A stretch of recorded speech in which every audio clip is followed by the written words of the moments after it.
My name is Sandra Kazam, and I am speaking as president of the Stewart Park and Reserve Coalition.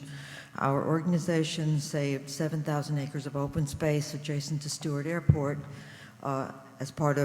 with our coalition. And this is a Stewart state forest. A state forest, we understand, is subject to logging or mining.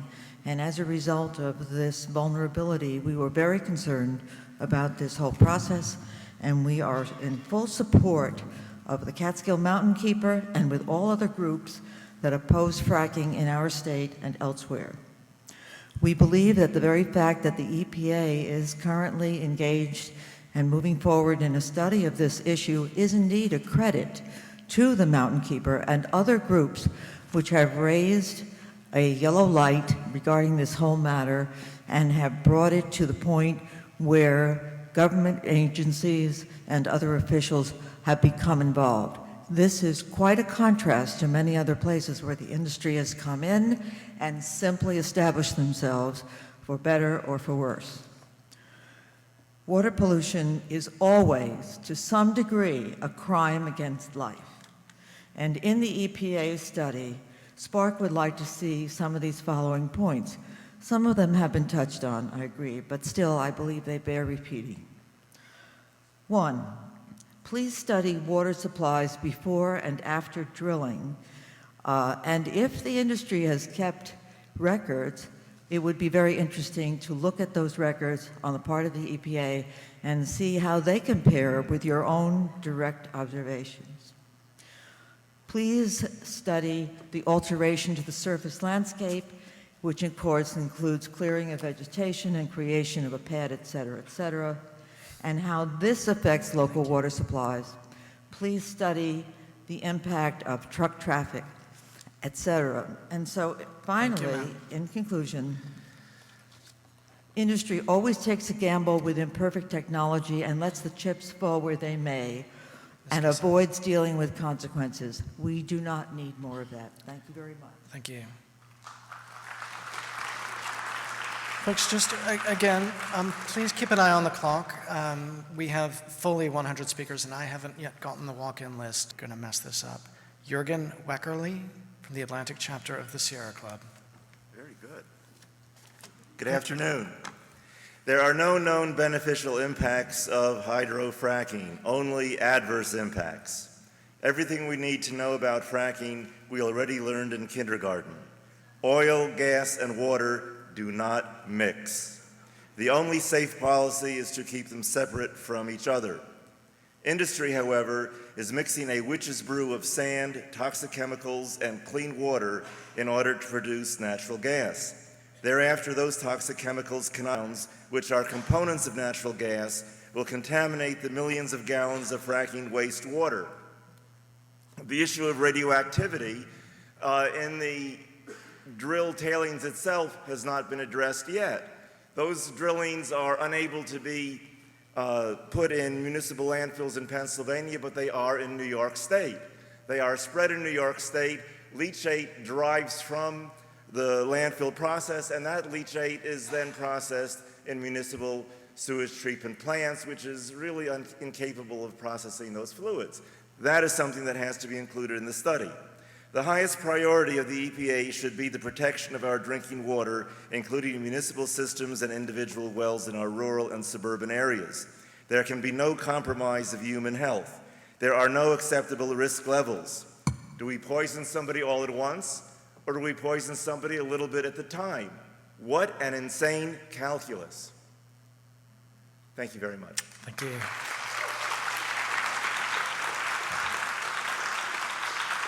Number 453 is Ms. Mary Bilby, Gas Drilling Awareness for Cortland County.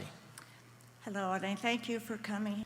The industry has been developing this process over the last decade from a relatively low impact process to a very high impact process. The FDA would not allow the development of drugs to be conducted in this manner on human populations and on real lakes, rivers, cities, drinking water sources under uncontrolled conditions. I recommend that the study design go back one step and not make the assumption that high-volume, slick water hydrofracking is a given. Let's determine whether the process itself is warranted. What are the risks to health and the environment? How many people will sicken or die from accidents, from contaminated water or air? What will it cost to remediate the thousands of potential drilling pad Superfund sites? Will the areas affected by this process will be able to regain a sustainable environment or a diverse, healthy economy in the future after the gas is gone? Determine the cost of subsidies, tax breaks, and exemptions, and put this money. Okay, thank you very much. Thank you.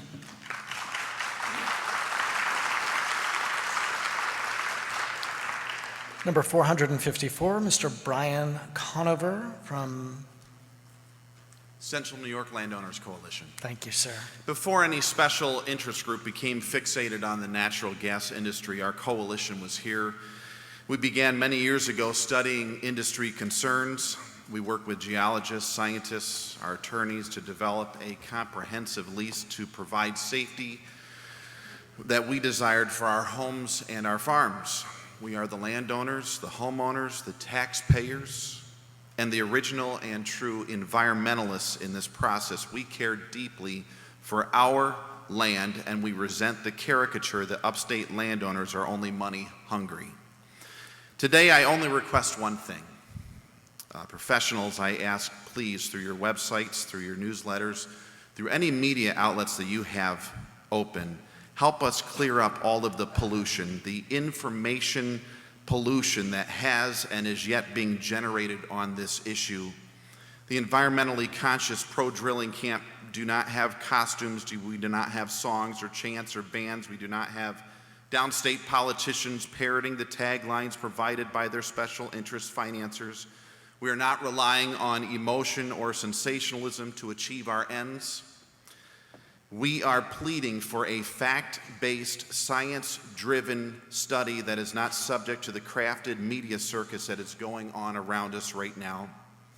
Since our opponents are in vocal opposition to our DEC's two-year study of drilling, it is clear that there is no scientific study not accomplishing their predetermined agenda that they will ever accept. So please go down a Dimmock, check the water, have scientists look at all the facts, keep focused on hydraulic fracturing to extend the regulatory moratorium by singling out the gas industry to study dust or noise pollution while not applying the scrutiny to all construction industry is unfair and unnecessary. Thank you for your time and your patience. Thank you, sir. Number 455 is Mr. Don Nevin from the BDM Group, a manufacturer of radiation sequestering stuff. Yes. I don't have the whole sentence. Thank you.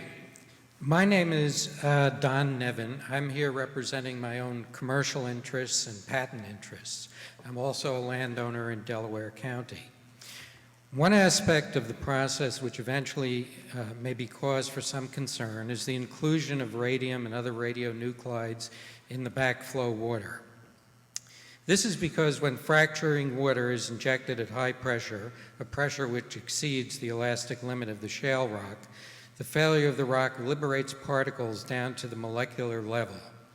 Radium, a decay product of uranium, is often present in the rock and thus in the backflow water in concentrations which are sometimes high relative to the concentrations which EPA allows in drinking water, and also higher than the concentrations for water which is normally disposed of in waste treatment scenarios. I'm here to make EPA aware of some new technology which will, in many situations, cause the radiation water effluent to be reduced to acceptable levels before the water leaves the pipe at the surface of the earth.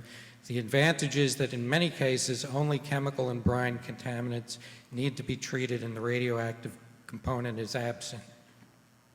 In brief, by several means, radiation sequestering chemistry is introduced onto the interior walls of the drilling pipe after the well is drilled, but before the frac water is introduced. As backflow water is withdrawn, it comes in contact with the treated pipe surface, and various radionuclides bond to the pipe surface. Because there are often miles of pipe involved, a very high percentage of the radionuclides become sequestered in this way. The pipe remains below ground, and thus the radioactive component is never released to the surface, making treatment of the wastewater simpler and reducing the chance of extraction of radionuclides from surface wastewater, which can present health risks or security risks.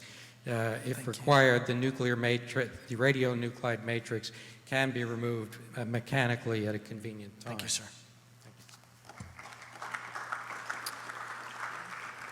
Number 456 is James Barr from Cayuga.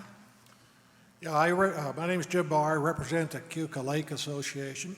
Cayuga Lake is rated by the New York Department of Health as a AA drinking quality water lake. About 20,000 people get their water from the lake, and about half of them it's treated, and half of them pump it right up and drink it from the lake. The Environmental Protection Agency, by its name, is here to protect the entire USA. The over 1,400 complaints that have been reported in Pennsylvania from less than 1,000 active hydrofracking wells indicates there is a problem and some relationship between hydrofracking and the environment, particularly affecting the water. The EPA must understand and discover the scientific basis of this contamination and then require remedies which assure the end of this contamination. I ask you the question, does this contamination come from the wellbore, the lack of integrity of the wellbore, or does it come from the lack of confinement of hydrofracking fluids in the shale layer? In addition, the EPA must test the wells, the sources of drinking water prior to the wells being drilled, during the drilling process, and after the wells are in operation to understand really what we have. The EPA must require identification of the specific chemicals being used in horizontal hydrofracking and their interaction, and the quantities and concentrations of these chemicals in hydrofracking fluids. The EPA must also require that the treatment of flowback or produced waste must be safe for surface discharge. Only then does the EPA really fulfill its name, protection. Thank you. Thank you, sir.